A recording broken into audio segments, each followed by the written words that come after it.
Alors, nous commençons un nouveau chapitre qui est le chapitre 5 portant sur l'art. Pour faire le lien avec le chapitre précédent, commençons par nous poser la question suivante.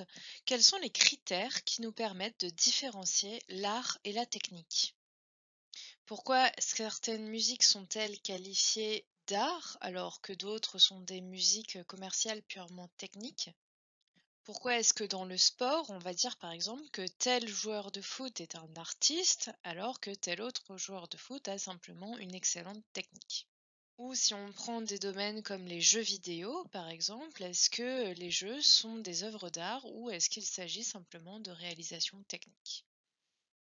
Alors le tableau que vous voyez a pour but de proposer différents critères permettant de distinguer ce qui relève de la technique et ce qui relève de l'art. Premier critère, par exemple, ça va être celui de l'usage. La technique, elle est créée pour être utile, elle a donc un usage pratique. Tandis que l'œuvre d'art n'a pas d'utilité, elle est juste là pour être contemplée. Ensuite, la technique, elle va se trouver de ce fait dans un monde quotidien, on va l'utiliser tous les jours. Alors que l'œuvre d'art, elle va se trouver dans un espace séparé, un espace à part. Par exemple, un musée ou encore une salle de spectacle.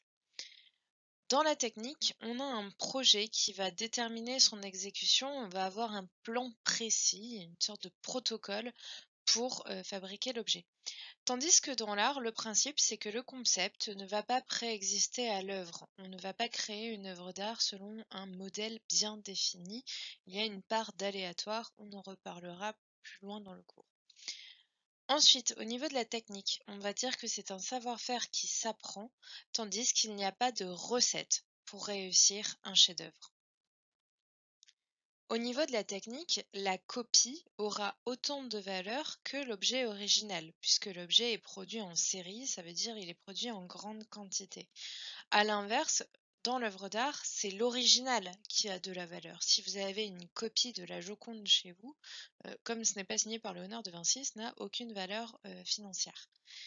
Et enfin, la technique propose des objets qui sont destinés à être remplacés, tandis que l'œuvre d'art est un objet unique qui doit durer dans le temps. Pourtant, ces deux mots, art et technique, ont une origine commune. En effet, le mot art vient du latin ars, qui signifie habileté, métier ou connaissance technique. Dans l'Antiquité, on a un seul mot pour désigner indifféremment l'art et la technique. C'est ce qui explique pourquoi les mots artisan et artiste, qui désignent bien deux réalités différentes, sont produits sur la même racine. C'est bien parce qu'à l'origine, il n'y avait pas de distinction. Et cette distinction, justement, on va la faire seulement à partir du XVIIe siècle, donc ce qui est assez récent dans l'histoire. Comment on explique cette apparition? Eh bien, c'est parce que jusque-là, tout était organisé en corporation. Une corporation, c'est une sorte de syndicat, une sorte de regroupement de métiers. Par exemple, vous aviez la corporation des maçons qui regroupait l'ensemble des personnes qui exécutaient ce métier de maçon. Vous aviez la corporation des charpentiers, la corporation des peintres, etc., etc.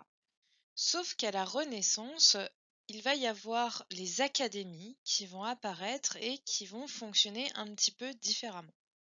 D'abord, les académies, elles sont réservées à quatre disciplines: la peinture, la sculpture, la gravure et l'architecture. Et puis ensuite, on ajoute quatre autres disciplines: la musique, la poésie, le théâtre et la danse. Et ces huit disciplines, elles vont former ce qu'on va appeler les beaux-arts. En ajoutant l'adjectif beau, on voit que la visée de l'art, elle est esthétique. Ça veut dire qu'on va vouloir produire quelque chose de beau, d'agréable à la vue, et non pas quelque chose d'utile. C'est ce qui explique pourquoi, à partir de ce moment-là, on va considérer que les beaux-arts seront supérieurs à l'artisanat. Avant de passer à la problématique, clarifions deux définitions. L'art peut se définir comme la production volontaire de la beauté par un être conscient. Pourquoi par un être conscient? Parce qu'on parle bien ici des êtres humains. Les animaux ne produisent pas d'art. Et le beau, on peut lui le définir comme ce qui provoque une émotion esthétique, ce qui correspond à certaines proportions harmonieuses. Notre problématique pour ce chapitre sera donc la suivante. Est-ce que l'œuvre d'art peut se définir comme étant un objet beau ou bien la beauté est-elle subjective?